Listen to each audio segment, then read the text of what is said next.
Welcome back to another book review. This month we are doing everything I read in May, and to start things off, I read House on the Cerulean Sea by TJ Klune. I read this with a friend that I'm doing a book club with, and I have seen it before and it was on my list, and when she recommended we read it, I said absolutely, and it was an adorable book.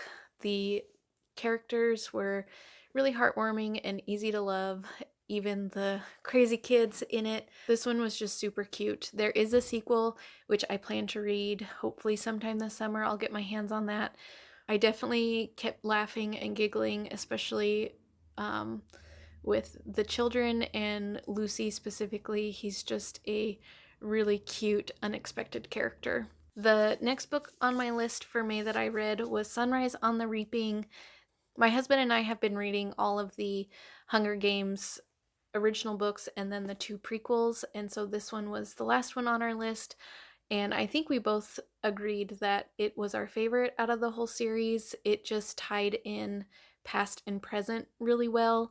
There are a couple things that I am still wishing would have been addressed in this series. One, I was really curious on what happened between President Snow and his cousin Tigris from the previous prequel, um, Ballad of Songbirds and Snakes. I feel like they left that open-ended, but I really wanted to see what happened to their relationship and why it deteriorated over the years. The other thing that I really want in this world or series is, we've seen Pan Am and what happens to the Americas, but what about the rest of the world? I would like to know what's happening beyond North America, and I'd like to know how Pan Am is, what Pan Am's relationship is to the rest of the world, because I think that would be really intriguing too, if it's also kind of a dystopian society or like what's happening. But otherwise, loved the whole series. I think I gave every single book in the series a 5-star, including this one.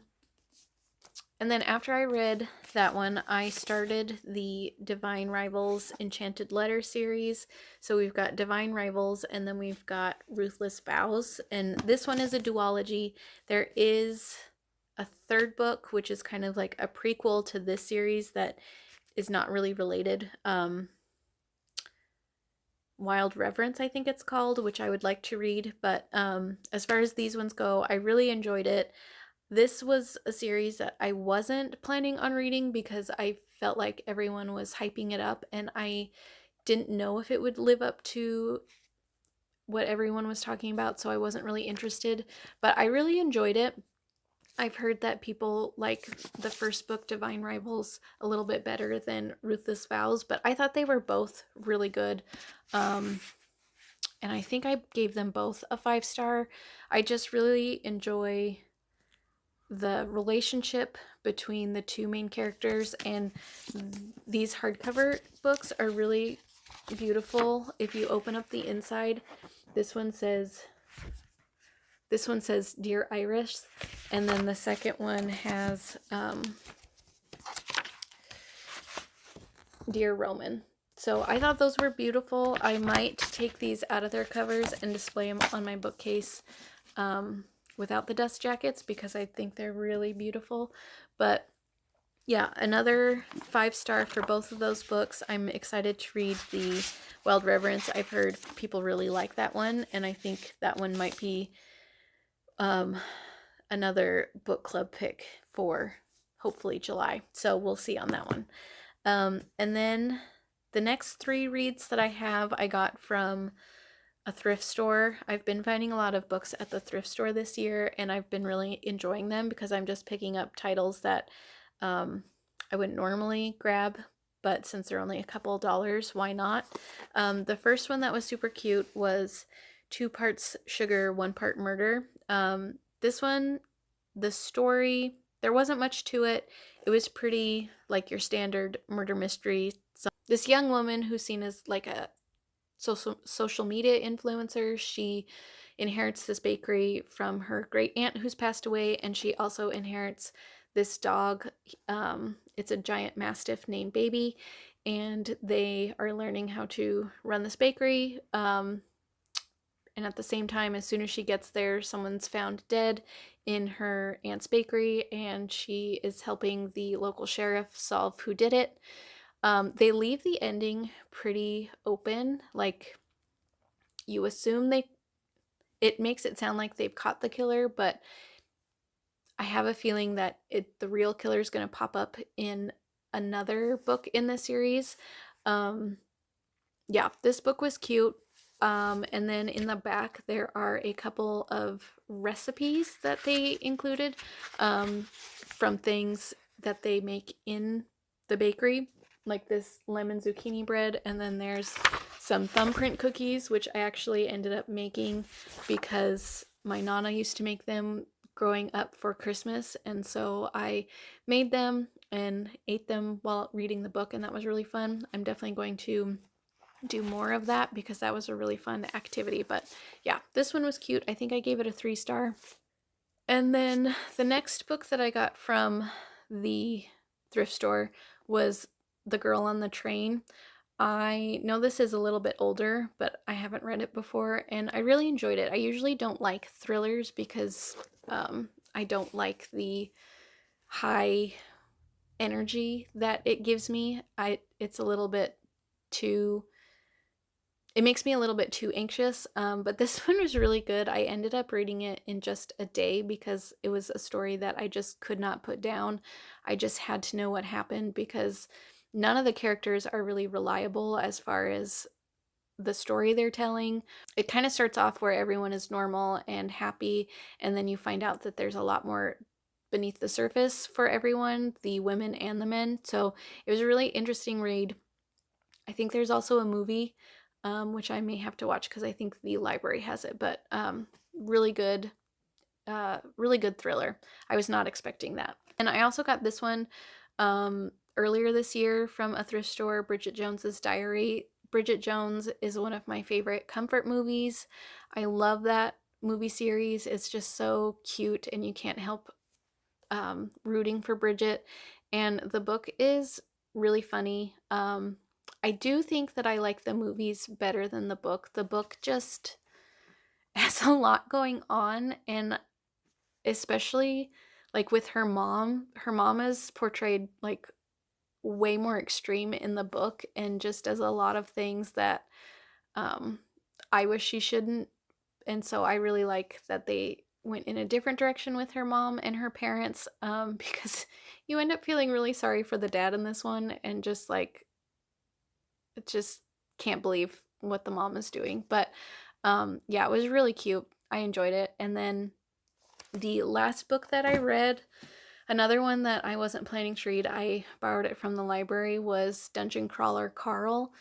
I have been seeing it pop up all over social media, but it just looked like a guy book, and I wasn't interested in the cover art. And they say I never judge a book by the cover, which I was definitely doing, because it looks very video gamey, very like masculine, and I didn't think I would enjoy it, so I wasn't gonna pursue it. But I was at the library and they just happened to have it on a display case, and I was like zooming in and out, and I just grabbed it, which is usually how I pick my books from the library, is I'm coming in for something else and something on display will catch my eye, so I just like grab it. And I find a lot of good books that way, and this one was no exception to this. I really enjoyed Dungeon Crawler Carl way more than I thought I would. I don't think I've ever laughed out loud so much reading a book, and my husband kept looking over to see what was so funny, but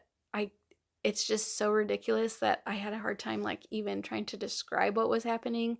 But Carl was a great character, which I wasn't expecting. I kind of thought that I would not like him just based on what the book is, but he was great. Princess Donut steals the show. She's the Persian cat. She belonged to Carl's ex-girlfriend, and it basically, aliens take over the world, and if you want to live, you have to enter yourself in this like video game show that the entire like universe is watching, and you have to survive and get through levels. And it reminded me of playing like Donkey Kong or Super Mario Brothers growing up. I don't play video games, so that's like the best reference I can give you is what it made me feel like. But it was really funny. Um, so I'm definitely going to have to read the rest of the books in the series. I'm on the wait list for the second one, but it's so popular. I think there are 18 people ahead of me in line, so I might just have to buy my own copies because it's just so funny. But yeah, I was not expecting to like that one. Definitely gave it a 5-star. After I made my last video of what I read for April, my husband asked me why I don't ever make a video for what I'm planning to read for the next month, like a TBR video. But I told him like it's so hard for me because I will I don't really have anything planned of what I'm gonna read.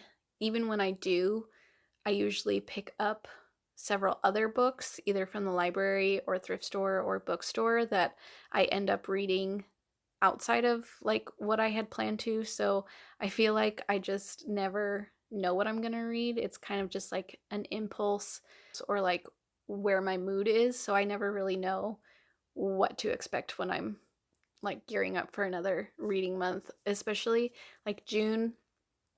um I haven't bought any. Oh, that's not true. I did buy some books. I found 3 books at a community sale, and so I have um those 3 books, and I have Dune on my TBR, but I don't know if I'll get to that one this month. So I have a couple books that like are fillers in, but then in like a week or so, I'm headed to Idaho to visit my family, and I'm gonna go to that cute It's a Love Story bookstore again. And so I have been saving my money to buy books there. So I don't really have any like new books that I'm reading. So anyways, that is my reading for May. I am looking forward to the summer months and what that reading season will bring.